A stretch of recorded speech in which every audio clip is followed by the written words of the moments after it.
ओम शांति। आज के बाबा के मोतियों में से पहला मोती है, बाबा ने कहा कि बाप के पास जो बख्तर है, जो सामान है, बख्तर बाबा सामान को कह रहे, उसका पूरा ही अंत तुम्हें मिला है, तुम उसे धारण करो और कराओ। तो बाबा संगम पर हमारे लिए क्या लेकर आया है? सारा सामान सब ले आया है। पहले भी था उसके पास, लेकिन पहले हमें पता नहीं था। अब तो उसने संगम पर आकर सारा भेद बता दिया, अपना सारा अंत दे दिया, जबकि कोई मनुष्य अपना अंत नहीं देता है कि बच्चे जितना चाहिए मुझसे ले लो। पर अब तो लेने के लिए भी कहीं जाने की जरूरत नहीं, वो डिलीवरी लेकर घर पर ही आ गया है। बस वो डिलीवरी को रिसीव करना है और फिर दूसरों में भी बांटना है। तो बाबा कहते तुम जितना चाहो ले लो। फिर बाबा ने कहा बच्चे अगर मैं पहले से ही बता दूं, ड्रामा के बारे में बोल रहे बाबा, तो ड्रामा का मजा ही निकल जाए, जबकि बाबा को तो सब पता है सारे ड्रामा को। ये लॉ नहीं कहता, सब कुछ जानते हुए मैं ड्रामा के वश हूं, पहले सुना नहीं सकता, इसलिए क्या होगा तुम उसकी चिंता छोड़ दो। क्योंकि अगर कोई बात ड्रामा में पहले बता दी जाए तो बाबा कहते क्लाइमेक्स ही खत्म हो जाएगा, उसका मजा ही खत्म हो जाएगा। और कोई भी दवाई हो, कुछ भी हो, तो पहले इकट्ठी ले लेते हैं क्या? टाइम से लेते हैं ना उसको, हर चीज टाइम से ली जाती है। और कोई क्लास भी आगे बढ़नी हो तो ऐसे तो नहीं 2 क्लास पहले का, 8th में कोई पढ़ रहा है तो 10th का पहले बता दे। तो पहले वैसी वैसी अवस्था भी तो बनती है ना, ताकि उसको हम हजम कर सके, धारण कर सके, हमारी बुद्धि उतनी तेज हो सके जिससे उस लेवल की बात को हम समझ सके। नहीं तो उसका फायदा नहीं होगा। आप खुद भी अनुभवी होंगे, जो चीज हम अगर 10 साल से ज्ञान में कोई चल रहा, कोई 20 साल से, जो आज से 10 साल पहले सुनी होगी बात और जो आज सुन रहे हैं, और जो आज अवस्था है वो उस दिन की अवस्था से कई गुना बेटर है, जबकि बात वही सुन रहे होंगे। तो जैसे से बुद्धि परिपक्व होती है, बात को समझने की ताकत भी बढ़ती है। इसलिए बाबा कहते पहले नहीं बताता, तुम अपनी बुद्धि को तेज करते जाओ, बाबा से कनेक्शन जोड़ते जाओ, तो समझ में आप ही आता जाएगा। और फिर बाबा ने लॉ बनाया है ये कि पहले नहीं बताना है, और जो खुद लॉ बनाता है वो उसको तोड़ता नहीं। लॉ मेकर कभी भी लॉ ब्रेकर नहीं होता, तो वो तो नियमों में नियम मर्यादाएं सिखाने वाला है, तो वो ये लॉ नहीं तोड़ते। इसलिए बाबा कहते हैं मैं ड्रामा के बारे में पहले नहीं बताता। फिर बाबा कहते हैं कि बाप को ओशन ऑफ नॉलेज कहते हैं, ज्ञान का सागर कहते हैं। वो अथॉरिटी है, सारी नॉलेज बीच में है, बीज है ना वो। तो कौन सी नॉलेज है उनमें? ईश्वरीय नॉलेज।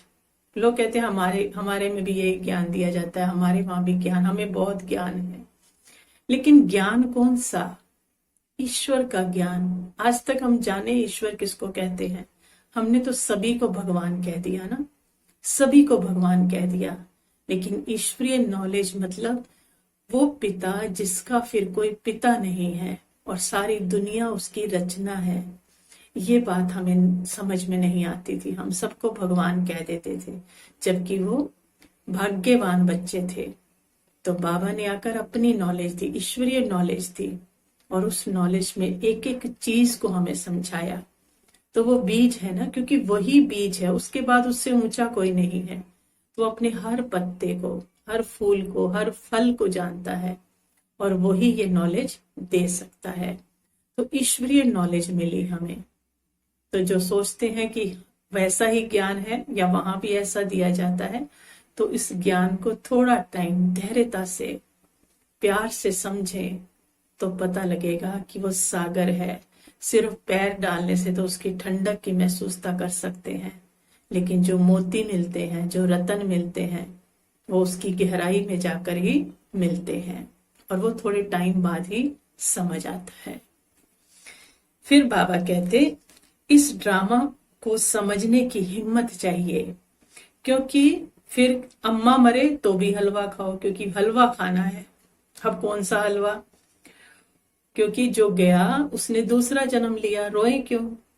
तो बाबा का ज्ञान क्या है? आत्मा का ज्ञान है कि आत्मा अजर अमर अविनाशी है, वो मरती नहीं है। हमने सुना है लेकिन रियलाइज नहीं किया। बाबा हमें ये बात गहरी रीति रियलाइज करा रहा है। तो इसलिए बाबा कहते हैं ड्रामा को समझने की हिम्मत चाहिए, क्योंकि जो गया है वो मरा नहीं है, वो सिर्फ ट्रांसफर हुआ है, सिर्फ कॉस्ट्यूम चेंज हुआ है, वो मरा नहीं है। तो हलवा तुम्हें खाना है, अर्थात मुरली का हलवा तुम्हें रोज खाना है, उसको तुम नहीं छोड़ सकते।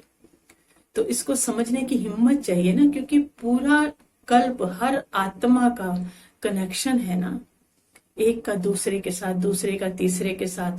तो जो यहाँ शरीर छोड़ रहा है, अगर उसका हिसाब खत्म हुआ है, वो कहीं और जन्म लेने वाला है, तो वहां तो खुशी का वातावरण है ना। अगर बाबा उस आत्मा को रोक ले तो सारा ड्रामा बिगड़ जाएगा। एक भी आत्मा को अगर रोक ले या इधर उधर कर दे तो सारा, जहां खुशियां होने वाली हैं वहां क्या हो जाएगा, कितने संबंध बनने वाले हैं जहां वो जन्म लेने वाली है आत्मा, तो वो सारे संबंधों का क्या होगा। और ड्रामा की समझ क्या कहती है कि जो भी हमारे आसपास हैं, जो भी हमारे नजदीकी संबंधी हैं, उनसे हमारा सबसे गहरा कार्मिक अकाउंट है। सबसे गहरा, 4 या 6 लोग, 10 लोग जो हमारे साथ रहते हैं, सबसे गहरा कार्मिक अकाउंट उन्हीं के साथ है। और वो अपना हिसाब किताब हमसे लेने आए हैं, या हम देना है उनको।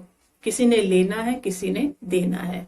और जैसे हिसाब किताब चुकतू होगा वो वाला, तो किसी की ताकत नहीं कि उस आत्मा को रोक सके, किसी की भी ताकत नहीं।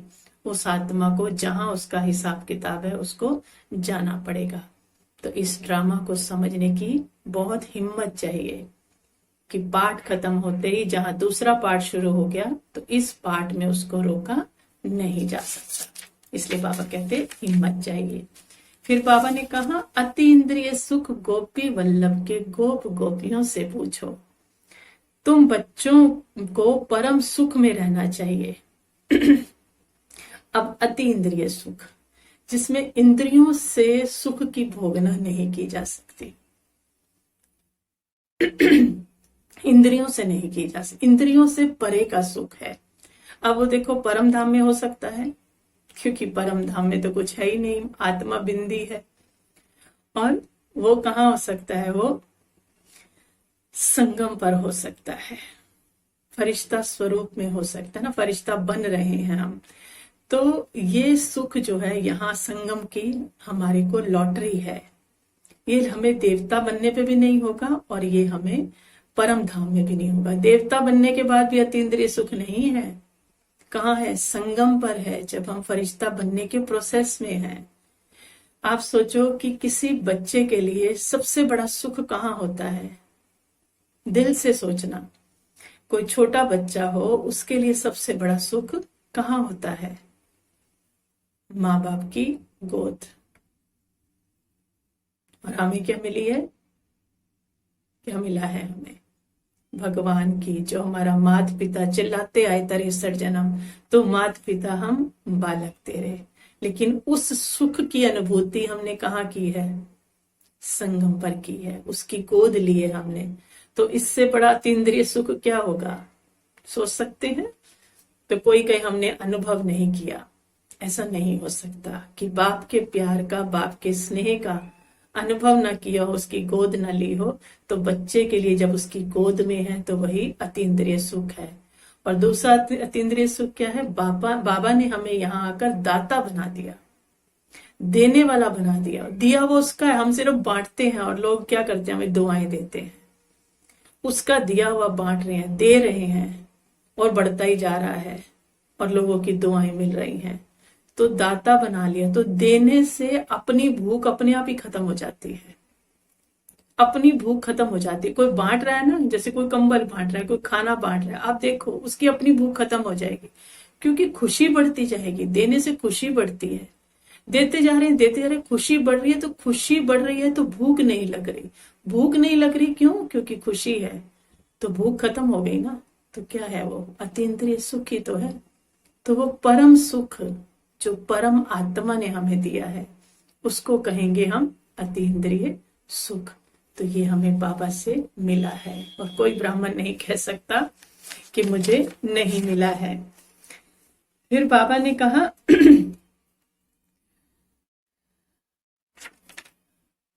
उसके बाद नेक्स्ट पॉइंट बाबा का है, बाबा युक्ति बताते हैं कि मुझे याद करो तो माया का वार नहीं होगा।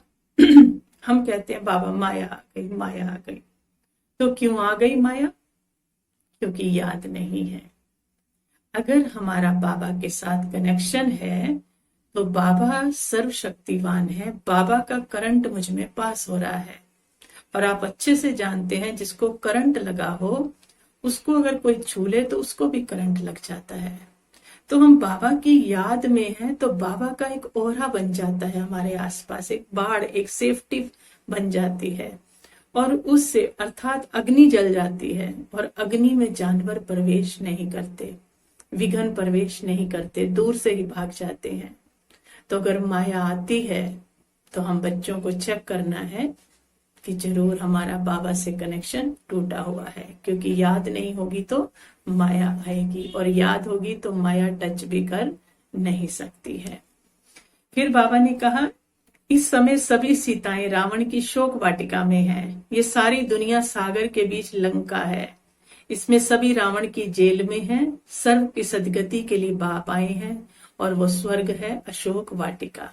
उन्होंने तो एक लंका दिखा दी, ये पूरी दुनिया ही इस समय सागर में क्या है, लंका है। और हर आत्मा 5 विकारों में जकड़ी हुई क्या है, सीता है, जिससे छूटना चाहती है पर छूट नहीं पाती। तो क्या किया था उसने राम के राज्य में रहते, राम के पास रहते हुए मर्यादा की लकीर को तोड़ा और रावण को क्या समझ लिया, साधु समझ लिया। तो और दूसरा किसके आकर्षण में आ गई, रावण की किसी चीज के आकर्षण में आ गई। तो राम के पास होते हुए भी रावण के पास पहुंच गई। तो क्या करा उसने, मर्यादा को तोड़ा और रावण की चीज के आकर्षण में आई और रावण को क्या समझ लिया, साधु समझ लिया। तो कहाँ आ गई, रावण के देश में। और रावण के देश में रहते हुए सिर्फ एक तिनके के बल पर उसको ही मर्यादा बना दिया, मर्यादा की लकीर, और वहां से भी रावण उसको छू नहीं पाया।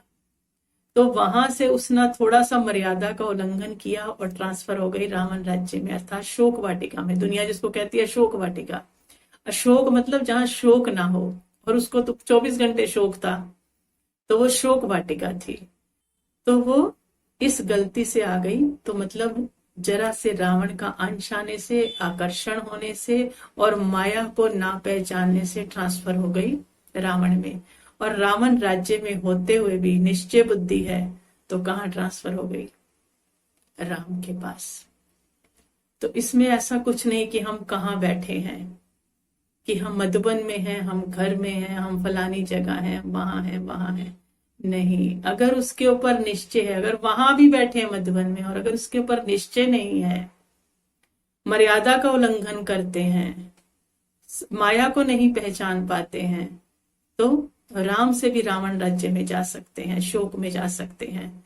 और अगर कहीं भी अपने घर के किसी जगह पे बैठे हैं लेकिन संपूर्ण निश्चय बुद्धि हैं, मर्यादित हैं और पवित्रता के तिनके से मर्यादा की लकीर बनाकर बैठे हैं, तो राम के पास पहुंच जाएंगे। तो ये किसकी कहानी है, हम सब बच्चों की है, सिर्फ अपने आप पर अटेंशन रखना है। फिर बाबा ने कहा, बाप कहते हैं मेरे द्वारा तो मुझे जानने से सब कुछ जान जाओगे, फिर जानने को कुछ रहेगा ही नहीं। तो जितने भी बंधन हैं, जितने भी क्वेश्चन हैं, वो सिर्फ किस लिए हैं कि भगवान को हमने अभी शायद पूरी तरह जाना नहीं है। जैसे है ना, वो पूरा अर्जुन सारे 17 अध्याय क्वेश्चन ही क्वेश्चन, संशय ही संशय, डाउट ही डाउट, और भगवान क्लियर करते रहते हैं। जब लास्ट में वो अपना स्वरूप दिखा देते हैं, सारा कुछ समझने के बाद जब उसको ये समझ में आ जाता है ये कौन है, तो नतमस्तक हो जाता है। अब कहता है जो करना है वो अब सही है, क्योंकि ये समझ में आ गई कहने वाला कौन है। तो हम जो कहते हैं ना ये चीज मुश्किल लगती है, ये बंधन है, तो जरा अपने दिल से पूछना है, उसको अभी पूरा जाना नहीं, क्योंकि कहने वाला कौन, वो नासमझ नहीं है। वो अगर कोई बात कहता है तो अगर वो असंभव हो तो वो कह नहीं सकता, अगर वो कह रहे हैं तो हमने किया है और वो करवा सकता है। तो इस निश्चय से अगर हम चलेंगे, जब परमात्मा को पूरा जान लेंगे, बाबा ने कहा बंधन टूटने की, बंधन कैसे टूटेंगे उसकी एक युक्ति ये भी है, जिस दिन हम पूरे परमात्मा ज्ञानी हो जाएंगे, पूरा परमात्मा को जान जाएंगे, उस दिन सारे बंधन आपे ही खलास हो जाएंगे, क्योंकि सर्वशक्तिवान समझ में आ जाएगा पूरा, तो बंधन खत्म हो जाएंगे। फिर बाबा ने कहा सत्युग में बुद्धू होते हैं, तुम जैसा परम आनंद देवताओं को भी नहीं हो सकता, क्योंकि सत्युग में क्या है, बुद्धू हैं, अर्थात बच्चे हैं। एक पद मिल गया, अब उनको नॉलेज नहीं है, वहां अविद्या है, वहां विलोम शब्द नहीं है कि सुख, हमें सुख मिल रहा है तो सुख मिल रहा है तो मतलब दुख का भी पता होगा, फिर हमें शांति है तो शांति पता होगी, तो फिर अशांति भी होना चाहिए, तो दूसरा शब्द ही नहीं है, तो वो रॉयल बुद्धू हैं बाबा कहते हैं, जिनको अविद्या है हर चीज की, फुल है, मतलब ना कमाना है ना कुछ बोना है, सिर्फ जो कमाया है संगम पर वो खाना है, बस जो प्रारब्ध पाई है उसको सिर्फ खाना है।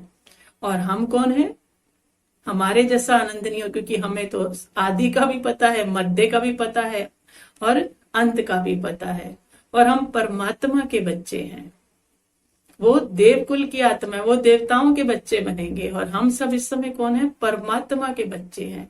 तो सबसे बड़ी सुप्रीम अथॉरिटी कौन सी है, वो परम पिता परमात्मा है, तो उसके बच्चे हैं हम। तो हमारा नशा तो देवताओं से भी ऊंचा, नशा झलकना चाहिए हमारे चेहरे से, पता लगना चाहिए आत्मा को कि इनको मिला कौन है, इनका बाप कौन है। तो हमारा जन्म क्या है, डायमंड जन्म है, हमारा हीरे जैसा जन्म है, और हीरे को बाबा तैयार कर रहा है सोने में जड़ने के लिए। तो ज्यादा वैल्यू किसकी है, हीरे की, वो सोने की दुनिया होगी, हम हीरे तैयार हो रहे हैं सोने की दुनिया में जड़ने के लिए। तो ये हमारा सबसे खूबसूरत जन्म है। फिर बाबा ने कहा कि स्वयं के टेंशन पर अटेंशन देकर विश्व का टेंशन समाप्त करने वाले विश्व कल्याणकारी भव। स्वयं के टेंशन पर अटेंशन देना है, क्योंकि हम जब दूसरों का सुनते हैं तो दूसरों का अगर सुनकर हम खुद टेंशन ले लेंगे तो फिर हम दूसरों का कल्याण नहीं कर सकते। कई बार हम कोई खबर सुनते हैं, कोई बुरी चीज सुनते हैं, तो हम अंदर में उसको समा लेते हैं, और जब दुख ही अंदर समा लेंगे तो फिर उनको सुख की वाइब्रेशन कैसे देंगे, क्योंकि अंदर तो दुख चला गया ना। तो पहले हमें क्या करना है, कुछ भी सुनने से पहले हमें उस सुख दाता से जुड़ना है। अगर हम किसी की भी टेंशन दूर करना चाहते हैं तो अपने अंदर टेंशन की एंट्री नहीं करनी है, अगर हम उनके ऊपर रहम दिल हैं तो अपने आप को उसी टर्म बाबा से जोड़ना है, पहले ही भरपूर रहना है और बाबा से कनेक्टेड हो जाना है, फिर उन आत्माओं को सुख देना है। तो अपने ऊपर अटेंशन देना है, टेंशन में नहीं आना है, नहीं तो हम दूसरों का कल्याण नहीं कर सकेंगे। फिर बाबा ने कहा अपनी सर्विस फर्स्ट, अपनी सर्विस की तो दूसरों की सर्विस आपे ही हो जाएगी। अगर हम अपने परिवर्तन में लगे हुए हैं, अपनी वृत्ति को बदलने में, अपने संकल्पों को बदलने में, तो जहां वृत्ति शुभ भावना की, संकल्प शुभ भावना के होते जा रहे हैं, तो वाइब्रेशन कैसी निकलेगी, क्योंकि हर चीज की खुशबू भी होती है, किसी चीज की बदबू भी होती है। फूलों की बगिया से गुजरो तो खुशबू आती है, गंदे नाले से गुजरो तो बदबू आती है। तो जैसे हमारा परिवर्तन होता जाएगा तो वैसे ही हम दूसरों को भी परिवर्तन करने के निमित्त बन जाएंगे, क्योंकि वायुमंडल बना देंगे, और जो स्वयं में होगा वही हम दूसरे को दे सकेंगे। अगर स्वयं में नहीं तो दुखी होकर हम किसी को सुखी नहीं कर सकते। तो हमें पहला अटेंशन अपने। तो बाबा कहते योग की अगर अनुभूति करनी है तो दृढ़ता की शक्ति से मन को कंट्रोल करो। अगर उससे कनेक्शन जोड़ना है तो कनेक्शन जोड़ने का साधन क्या है, मन और बुद्धि। तो मन को भटकने से बचाना है, उसको समझाना है कि इतने जन्म भटकने के बाद तुझे क्या मिला है, और उसको दृढ़ता की लगाम से कंट्रोल करना है। अगर मन को ही भटकने देंगे, हम तो क्या करते हैं, जहां जाते हैं, जहां की बात सुनते हैं, तो कई बार क्या होता है, मन हमारा बच्चा है उसको वहीं छोड़ आते हैं, खुद घर आ जाते हैं। सोच के देखना बच्चा कहाँ रह गया। बच्चा तो जहां गए थे ना, किसी शादी पे गए थे, किसी की दुख की जगह पे गए थे, किसी के मरने पे गए थे, और बच्चे को वहीं छोड़ा है उन कथा कहानियों में, वो वहीं लगा हुआ है, और हम घर आ गए। कई बार तो 2-2, 4-4 दिन, 15-15 दिन वो वहीं छूट जाता है। तो उसको छोड़ना नहीं है, तो योग कैसे लगेगा? क्योंकि योग करने का साधन ही मन है, मन को ही तो उससे जोड़ना है। तो मन को दृढ़ता से वापस लाना है, अपने बच्चे को। हर जगह जाना है, लेकिन अपने बच्चे को छोड़कर नहीं आना वहां। वहीं का वहीं उनको, उनकी बातें वहीं छोड़ो और अपने मन को अर्थात अपने बच्चे को साथ लेकर आओ, दृढ़ता की लगाम लगाओ और इस मन से फिर उसके पास जाओ। तो क्या होगा? योग की अनुभूति होगी। योग की अनुभूति के लिए मन को अपने हमें क्या करना है? कंट्रोल करना है। ओम शांति।